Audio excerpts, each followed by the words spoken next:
కాబట్టి ఎప్పుడు కూడా మన ప్రయత్నం ఎలాగా ప్రయాణిస్తుంది అనే జ్ఞానం.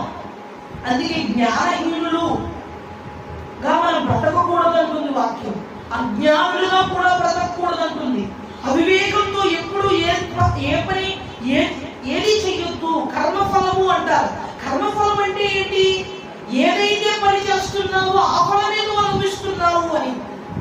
నీ యొక్క చర్య ఎలాగో ముడిపడి ఉందో అలాంటి ప్రతిఫలమే పొందుకుంటావు. ఒకటి రోజు నీ చర్య అందరికీ కనిపించకుండా మూసుకోవచ్చు, కానీ ఏదో ఒక రోజు నువ్వు చేస్తున్న పనులన్నీ బాహాటంగా కనిపించవలసిన దినం ఒకటి ఉంటుంది. కాబట్టి దేవుడు ఇక్కడ వాక్యంలో అంటున్నాడు, ఏమని స్పష్టంగా తెలియజేస్తున్నాడంటే, నేను పశువుల కన్నా ఎక్కువ జ్ఞానాన్ని ఇచ్చాను.